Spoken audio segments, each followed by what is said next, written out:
Okay, here, let's look at an example. The vibrational states of a diatomic molecule. All right, so here, imagine a diatomic molecule. We have two atoms, maybe different types, which are bound together somehow through some kind of chemical bond, okay?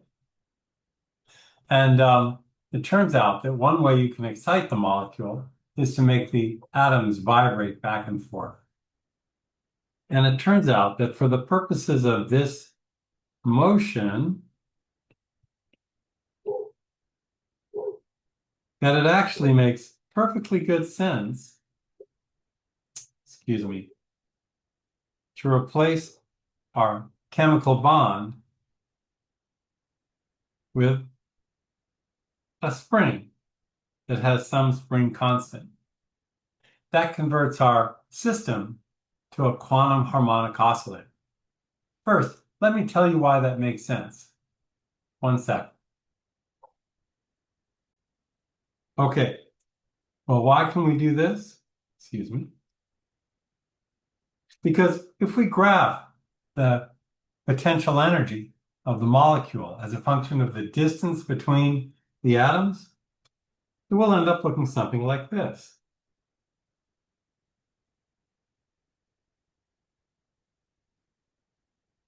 Here, x will be the separation between the atoms. And a typical molecule will have a potential curve that looks something like that. All right? And the thing to notice is that in the vicinity of the potential minimum,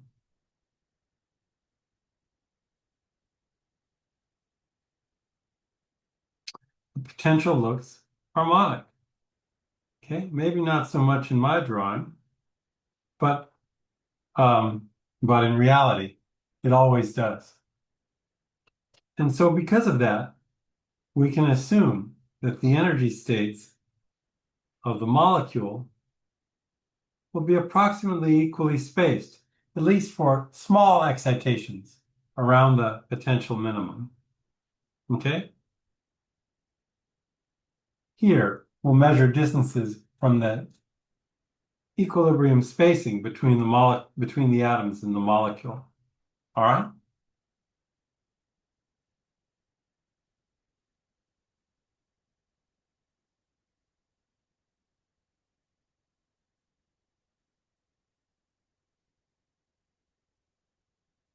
Okay.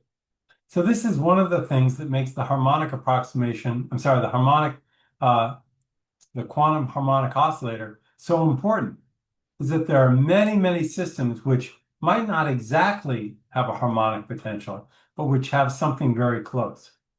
And this state is one of the most important. All right. So here, let's consider what we're doing then. We have taken our molecule and we've approximated it as a harmonic bond between the atoms. And then we can actually go one more step. We can write this in center of mass coordinates.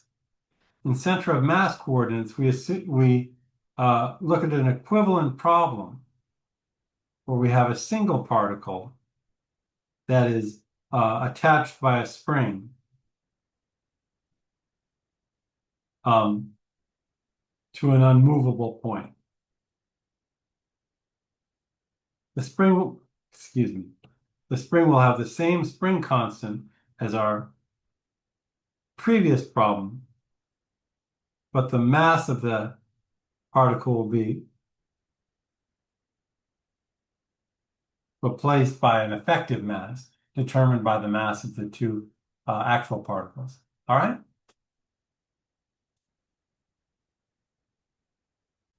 Okay, so what we're saying is that our diatomic molecule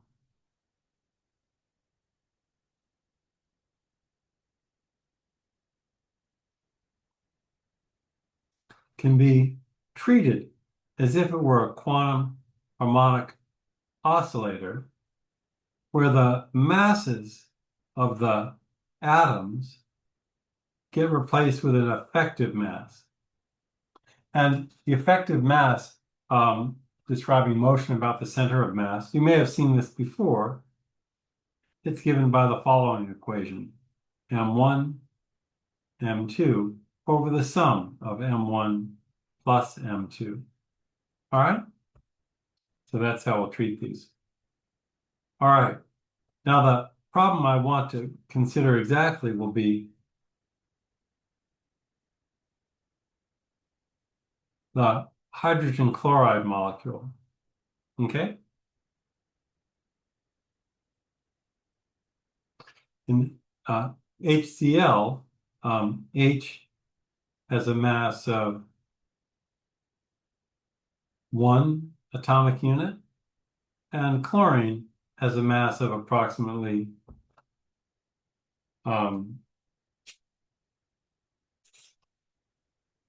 35 atomic units.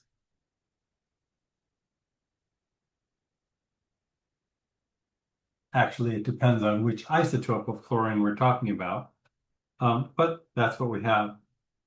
Then, for example, we can find the effective mass. The effective mass is 1U times 35U divided by 1U plus 35U. So it's about 35 over 36 times U. Or, using the calculator,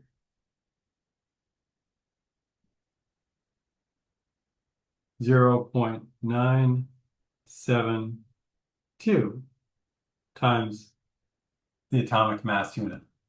Okay? All right. Okay. Well, now let's consider what the absorption spectrum for a gas of HCl molecules must look like. If we shine light in of the right frequency, we should be able to excite molecules from one vibrational state to the next. So we could excite them, for example, from the lowest vibrational state to the next one, from n equals 0 to n equals 1. In that case, the frequency of the light that's absorbed would be determined by this equation. HF is equal to E1 minus E0, and so that's just 3/2 h bar omega naught minus 1/2 h bar omega naught, which is h bar omega naught. Of course, the lines are equally spaced with spacing h bar omega naught. Okay? In fact, if we look at this gas, we'll find an absorption line in the infrared at a well-defined frequency. For HCl, the frequency is 8.66 times 10 to the 13 hertz, which lies in the infrared part of the spectrum. Okay? All right. Well, here, now that we know we know what the origin of the line is, and we know what the frequency is, we can figure something out about this molecule. We can figure out the natural frequency, and we can figure out the spring constant, right? Let's give it a go. So the angular frequency of the bond, omega naught, of course, is 2 pi times F. And the spring constant is m omega naught squared, or more properly, reduced mass times omega naught squared. Okay? So now, looks like we have everything we need to find the spring constant. First, the effective mass. That was 0.972 times the atomic mass unit, which is approximately 1.66 times 10 to the minus 27 kilograms. Now we have to multiply by 2 pi times 8.66 times 10 to the 13 squared. Okay? And that will give us our value. Okay, looks like another opportunity to use the calculator here. Give me 1 second. You can try this too.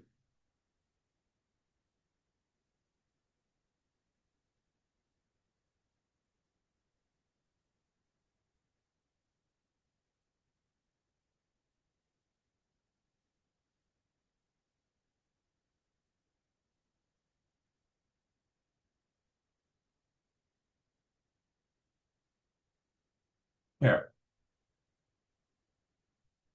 Oh, shoot. Excuse me 1 second, please. Okay, and that should work out to about 477. And the units are newtons per meter. Okay? There's our spring constant. Okay, so that's something interesting, not something you can easily measure directly, right? It's also sort of interesting to look at the value, 477 newtons per meter. Hey, this single molecule is a rather stiff spring, actually. Sort of interesting. Of course, it's ridiculous to give the properties of a molecule in newtons per meter. You could never stretch the, if you were to try to stretch the distance between the molecules, between the atoms in the molecule to a meter, or even an angstrom, you'd leave the harmonic region and actually separate the molecule into two atoms. But no matter, that's our result. Okay? Here, we can actually do a prediction and extend this.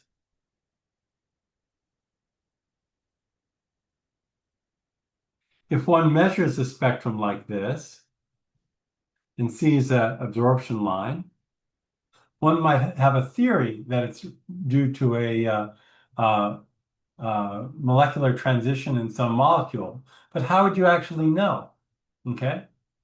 Well, one thing you can do is to do an isotopic substitution. You can substitute one of the atoms in the molecule with a heavier or lighter version of it. And so we can make a prediction of what will happen if we substitute deuterium for hydrogen in HCl. Okay? Here, deuterium is a heavy isotope of hydrogen that contains one proton, but also one neutron. So its mass is almost exactly twice the mass of hydrogen. But its chemical properties are almost identical to ordinary hydrogen. So when it forms molecular bonds, the strength of the bonds is almost unaffected. And what that means is that if we form DCl, we can expect that the spring constant will be almost exactly the same as for HCl. And then, based on that and the masses, we can calculate the energy spacing between the lines. Or if you like, the frequency of the absorption line. Okay? It's an easy problem to solve. It's easy to work out. I'm going to have you do this as a problem, but I'll let you know that, in fact, if you do this, you do, in fact, see the shifted absorption line for DCl. All right? So that's a trick called isotopic substitution, which can be used to verify the assignments of these lines. All right, I think that's enough for the moment. So let's stop this video, and then we'll continue with something else.